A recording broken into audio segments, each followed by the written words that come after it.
Hey, And here we are. Good evening, everybody. Thanks for joining Good us. evening. Hello, ladies, gentlemen, boys, girls, androids, mutants, and the good people of the internet. Awesome. It's lovely to have you here back, Brian. I like every time. You're Uh, like, you the can't keep me perfect away. face for the night. You cannot keep me away. It's like every time I get the call that says come and do Game Parade, I'm there. We're doing Game Parade.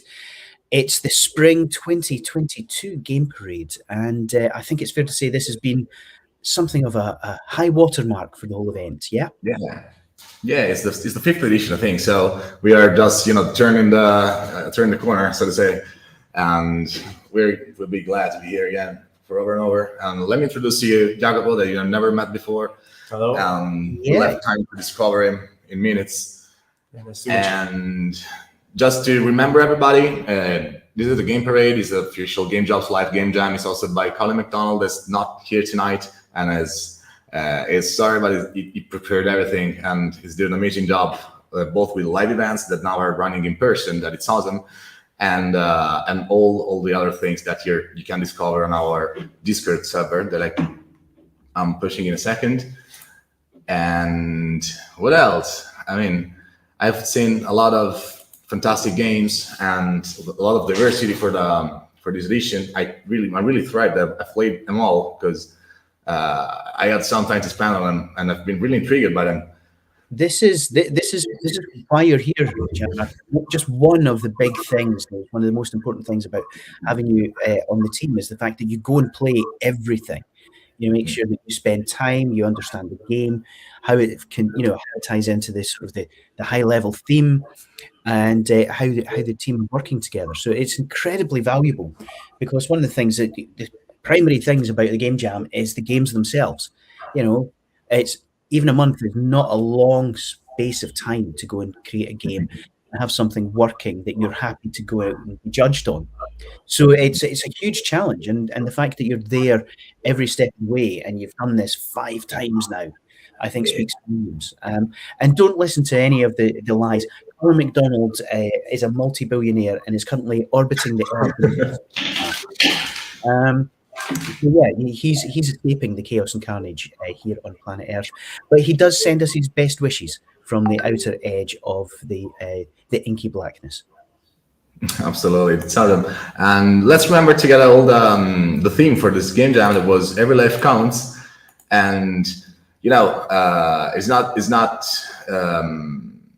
not random. We're living hard times. We've been through COVID, we've been through war, and it's very harsh, time of living. And what we want to do with this is, just make people express, let us understand how every life counts for everyone and how it can be interpreted in many ways. And that's exactly one of the best themes in a game jam are the ones that can be interpreted in multiple different ways. And the fact that we've based this one around the idea that every life counts. In video games, it can sometimes be very disposable culture. It doesn't really matter. You just restart, you give no thought or very little thought to the amount of expenditure, the amount of times you fail. But by making the life that you have count and putting that at the heart of the game jam, I think you really do force people to sort of reconsider the very basics about design. And we've had some incredibly creative and really interesting takes on the theme in the games that we're going to be talking about this evening. Absolutely.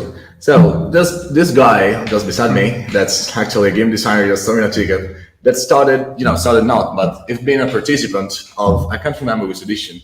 It was maybe January, it was a fall. It was good. Could be fall, actually. Okay. Yeah. 2021. And now works for Samina Ticket. He's a judge. He worked on, he's done the live stream. So I think it got a lot to tell. And Brian, you're awesome in discovering stuff. So it's yours. So I think the reason that we have Jacopo and welcome, Jacopo, thank you so much for joining us. This, good people of the internet, is a living example of what Game Parade can be and how Game Parade can absolutely help.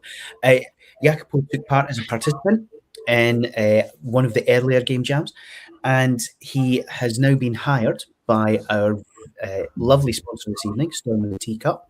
How are you finding life at Storm in the Teacup, Jacopo? I'm living my best life. I love everybody here.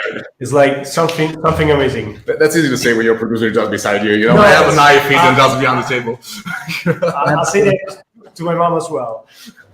Yeah, it's like it's fantastic because sometimes when you're in a big team, you don't get along with everybody, but here it's possible. I don't know how, but I love everybody.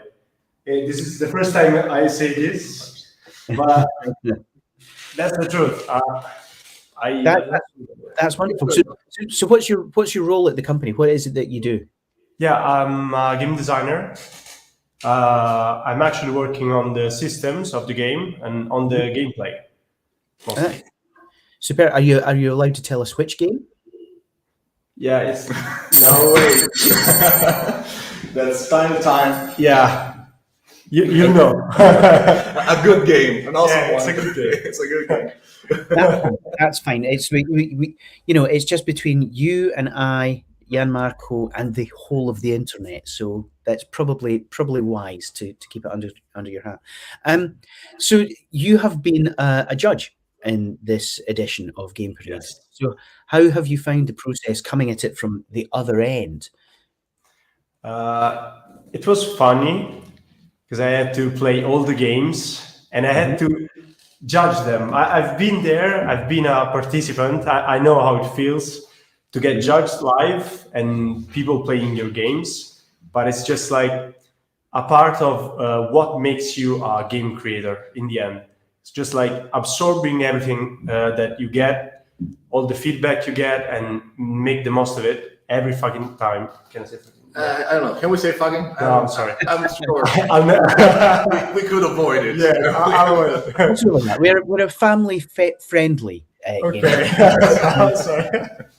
Bad designer, no Twinkie. But so that's interesting. So do you think that your experience as a participant has made you more sympathetic to the entries? Do you think it gives you an additional kind of level of understanding of just how much they've achieved in such a short space of time? Yes, because I personally love game jams. I've participated in a lot of game jams, so I know what is possible in that limited time. So I really appreciate somebody who makes the most of the time they have, and I know what it feels to be judged, and it's like not easy.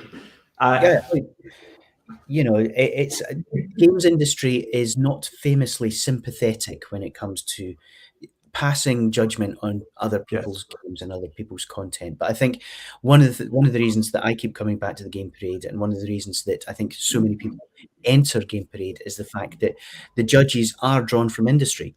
And so it is fellow game designers, developers with more experience under their belt, and with a huge range of different types of game, types of genre, types of platform that they've worked on, who are giving that feedback and who are casting an eye over your games.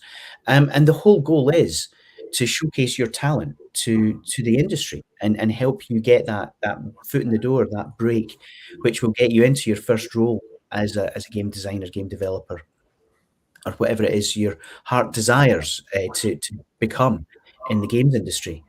In my own example, I trained as a programmer and I wasn't very good. So I applied as a writer and I got to work on this game up here. I love writing, but as a programmer, just not for me. And game jams were not a thing back then. So I would have relished the opportunity to try and jump in and do something and kind of hone my skills with something like Game Parade. So, as you can see, good people of the internet, we have an absolutely stellar lineup of experience and talent for you this evening. And we are going to be bringing you all of the shortlisted entries, plus the winners, for the various categories of the Game Jam and the Game Parade tonight. Gianmarco, are we ready to move on? Yeah, we're just going to to play a video to go along all the entries just before jumping to the worst part of the night. That's the most important one. So let's take this 2 minutes watching these awesome entries. See you in a second. Let's make it happen.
And here we are.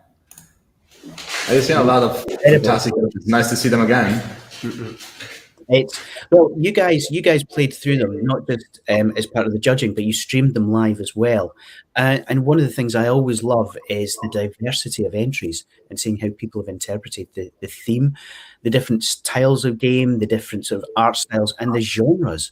Every time I do this, I'm just blown away by the sheer variety of ways in which people can take the same key, fairly simple theme and bring it to life in so many different ways. So we've got an environment of talent on display tonight. I think it's fair to say.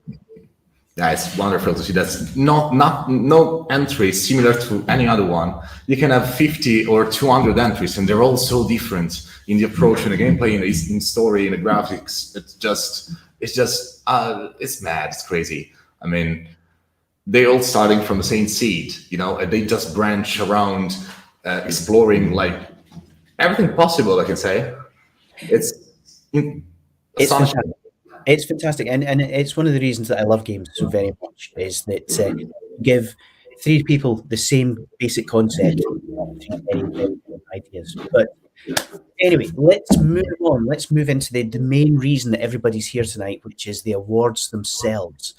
So our first category for tonight is the best 2D art. So can we see the nominees? We got Felicita, we got Holy Shield, and we got Gregory the Frog. Fantastic. And again, just such different art styles. We don't have individual video of all of the entries this time around, so we're just going to jump straight in. So, Gianmarco, could you please reveal the winner for the best art? This one is go for it. Holy Shield. Holy Shield. Yeah, awesome entry. It's been so intriguing to see how a tiny part of a party of a game, has been just developed in a full experience. It's awesome, and it's awesome how they interpreted and everything. We'll see it after. Dan, we love the game. Absolutely phenomenal. Congratulations to Holy Shield. So moving on, which we go up a dimension and we go from the best 2D art to the best 3D art. So can we see the nominees, please? We have Steambots, Nobody, and Cell Shocked, which just, again, the variety is just mind-blowing. Marco, please. Hey, boy. The winner is Steambots. Awesome entry. Very good job, guys. No surprise, they did an amazing job. Yeah. They created something full-fledged with a lot of team, with a lot of unicity. It's like really Uniqueness. I slept 4 hours. So, yeah. Really great. Let's go over. Beautiful. Good job, guys. An awesome entry. And of course, whether it's 2D, 2.5D, or 3D, this art thing doesn't just happen, especially in a timescale as short as a week. So our next category is the best art direction for the game that really brought it together in a way which was consistent and creative and, built something entirely new. So our nominees are Gregory the Frog, Felicita, and Steambots. Jen? Hey, boy. It was me. Yes, it's yours. And the winner is Felicita. This one was really great. A really great game, and me and Giacomo wanted to play more just to watch all the characters in the game. It was really well made. So congratulations. Really awesome entry. Yeah. Well done indeed. And again, going out in a unique direction and doing something all their own. And of course, alongside the visual style, we also have to convey some sort of meaning and make the game actually matter to the player, which normally it comes down to the narrative.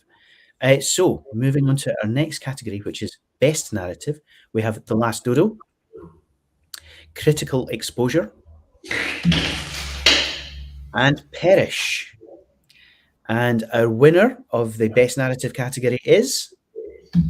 It's The Last Dodo. An awesome entry. It's just, it's damn cool how the environment, tells the story. It lets you understand what kind of setting you're in, what kind of lore can be behind it, and it communicates without spelling a word. So that's what narrative design is about, So it's like, make the player feel the world is in, feel the experience is living, and this it's been done in a very nice way by The Last Dodo. So awesome.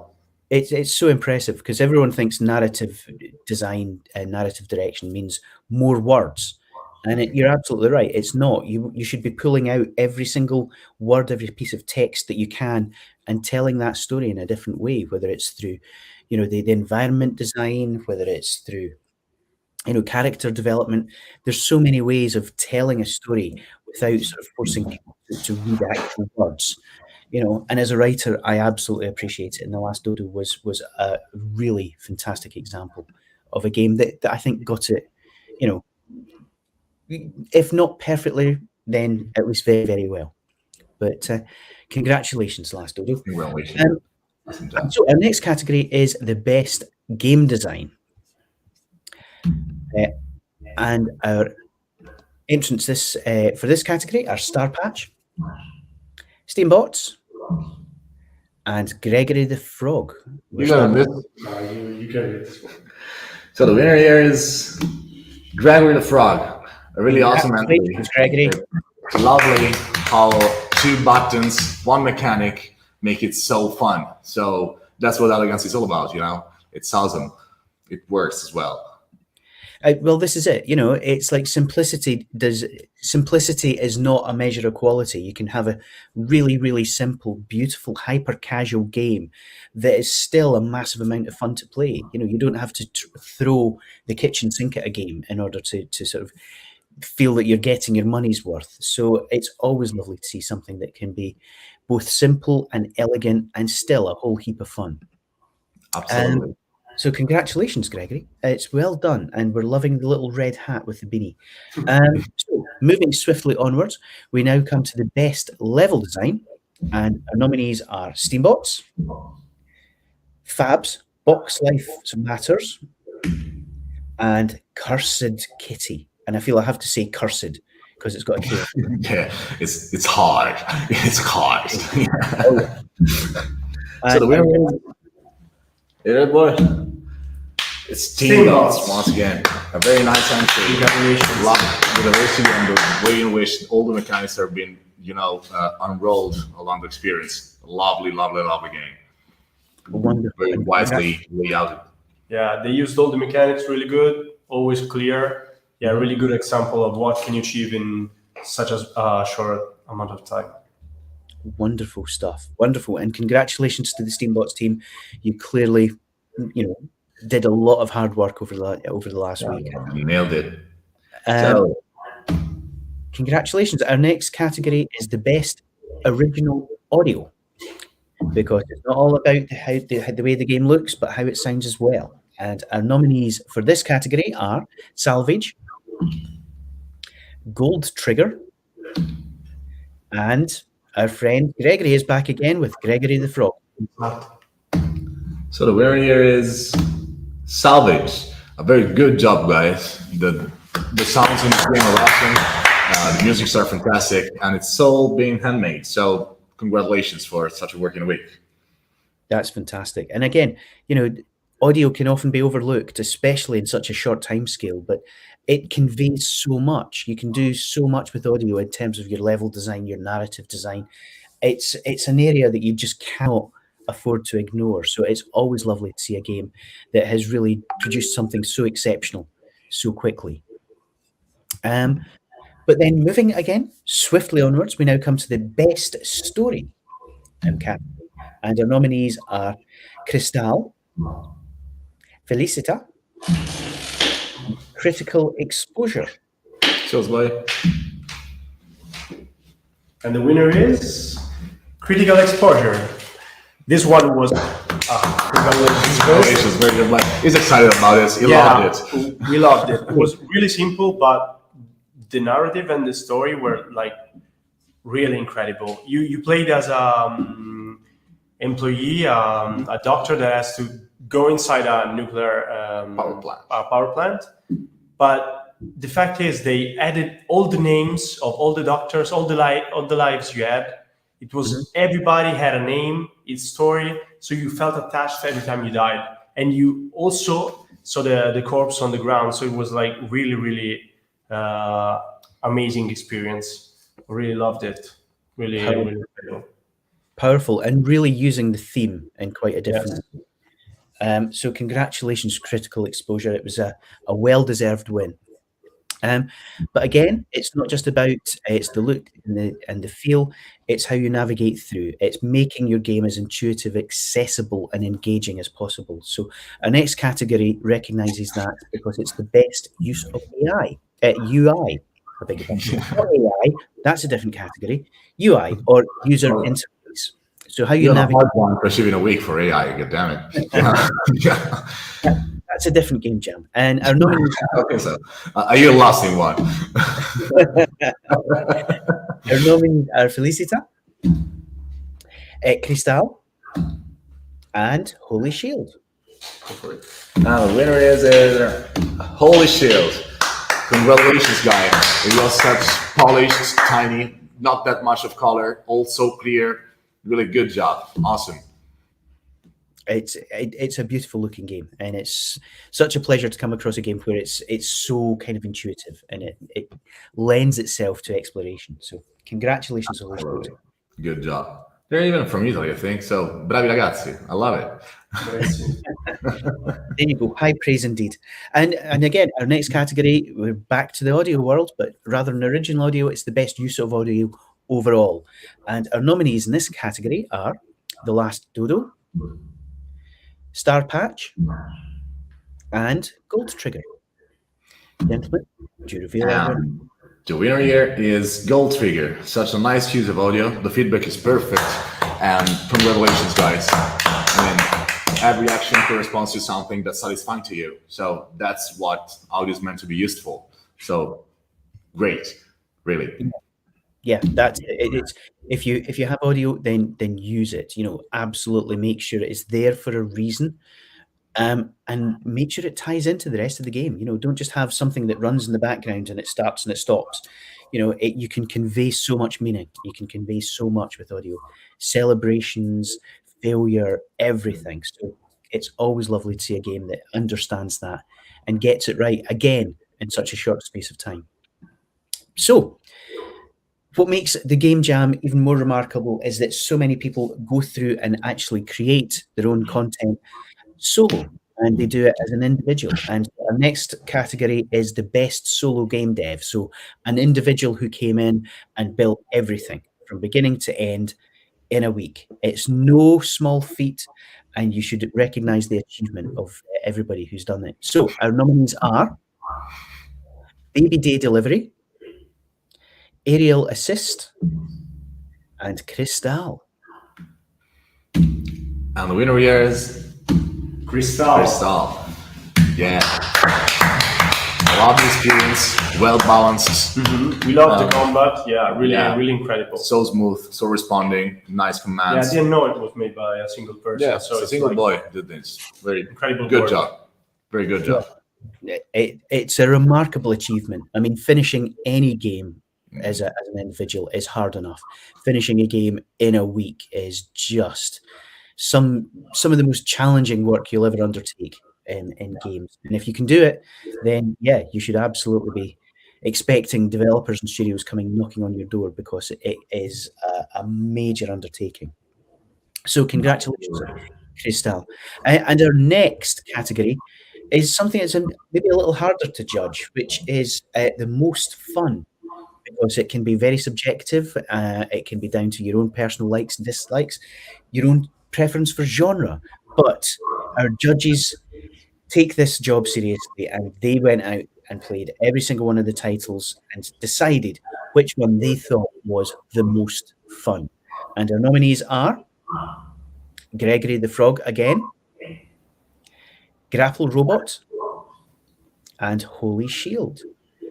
So a couple of your faces in there. But what one scooped the trophy, Jen? Hi. It's Gregory the Frog. So elegance and simplicity strikes again. Congratulations. Yeah. I had my hard times just clicking the mosquitoes. So I was getting mad. I broke 3 mouses out of an hour of playing, but then I've done it. So we kept going. Yeah, we kept going. Such a nice entry. Fun as well. So great job, guys, again. So see, that's wonderful to hear, and I don't think I need to add anything. It's excellent job, and congratulations to Gregory the Frog. I know the flip side of fun is something that you can actually be quite objective about, which is the greatest technical accomplishment. You have a week. You are starting more or less from scratch. You have to produce something finished, slick, polished, and playable. But which one did it with the most technical accomplishment? Our nominees are Crystal, Nightmare Daycare, and our good old friend Gregory the Frog again. So, gentlemen, our winner? Oops. Well, I broke the animation. It's Crystal. Yeah. Congratulations again. A week, so sleek, so nice, no problems at all. Never crashed, never issued. Also smooth. So that's what technical accomplishment is. It's not all about complexity. It's about everything runs, And if everything is tight, if everything is smooth, if everything, it's right in time, so to say, and everything works, that's a technical accomplishment at all. You don't need to go that through, just keep it working. That's exactly it. It's technical accomplishment doesn't mean using the absolute cutting edge, immersive tech, AI, all of that kind of, really complex stuff. It's what's there works and works incredibly well. Imagine remember a world where, major game releases didn't come with day one patches that were in the gigabytes. Can you remember that? I've forgotten it. It's too much time passed. It was that was my world. That was my world. I shipped a game that could not be completed because somebody forgot a collision box. But broad deal over that. It wasn't me. I was the writer, so not my fault. But, you're just pushing over responsibility. That's no responsibility whatsoever. I bet testing was hell back in time. But it's a different world now. But anyway, congratulations, Crystal. Well done. And, I think, yeah, an amazing achievement. Amazing achievement. But of course, our Game Jam had a theme, and all of the games, all of the entries were encouraged to conform to the theme, be creative with the theme, and find different ways of expressing the theme and bringing it to life. And we discussed it at the start, and there were so many different ways. the theme for this year could be interpreted. But we're coming to the category where we actually recognise and reward the people who did this in the most imaginative, creative, and accomplished way. So our nominees are Aerial Assist, Perish, we haven't seen as yet, and Grapple Robot. Now, gentlemen. So the winner here is Perish. And that was an awesome answer. Absolutely astonishing. Totally aligned with the theme. You really feel, how to preserve anything that's running on screen. You really have to, make your life count, every single one. And I love the way how the game is called Perish, and the logo is "You Died." And, such a contrast. I loved it. Well, it's nobody says that video games cannot and should not tackle serious topics, and video games can absolutely make you think. There's been this debate going on for years: are video games art? And I think video games can aspire to art and can be art. Yeah. They can convey meaning, they can convey emotion in ways which other media simply can't. And the repetitive nature, the repeatable nature is something that we do that you don't get in film, television, books, literature, and so on. So it's always lovely to see a developer that's willing to go out and take a risk and do something different. Absolutely agreed. Yeah, I agree. Absolutely agreed. That's even a topic. I mean, video games are not that recognized as art today by who's out, of the media, of the industry, and it's something I'm experiencing right away with the person I'm dating, and she's totally into cinema. Mm-hmm. So she doesn't recognize at all games as a form of art, because she doesn't feel them, so to say. But still, she's totally into the Monkey Island series. So it's okay, so it's wonderful, but terrible at the same time. Storytelling, narrative design, classic. Where do you think they stole Pirates of the Caribbean from? That's all I'm saying. Yeah, absolutely. Let's move on. So all of the games in the Game Jam, it's the video game sector is one of the largest entertainment market in the world, and is continuing to grow. Over COVID, over the lockdowns that happened all over the world, video games didn't just survive, they thrived, because more and more people around the world discovered the joy of playing games. And so it's a commercial proposition. More and more people around the world are doing this as their livelihood. And if you get it right, it can be an incredible way of really making your career and making things that people really care about. So we asked our judges, we asked our industry experts, what do you think is the most commercially viable game and the most commercially viable entry? And our nominees are Holy Shield, Crystal, and Steambots. 3 people that we've seen before, 3 titles that we've seen several times. So, gentlemen, put us out of misery. Which one was the most commercially viable? It's broken. Okay. And the winner is, Steambots. That's what I'm country. So next time I won't be using Google Drive for making this presentation. Animations are going so bad. Anyway, nice entry. Yeah, sorry, I was going to ask. So what made this one particularly commercially viable? Yeah, it's just the perfect alignment between the graphic complexity, the graphic diversity, the mechanics are tied in, the level design communicates it all. Everything is so tight, everything is so aligned, and everything is so communicated. So that's what a game is to be made about. It has to be fun, it has to be consistent, and it has to be recognizable to some degree. And that's everything that Steamboats achieved.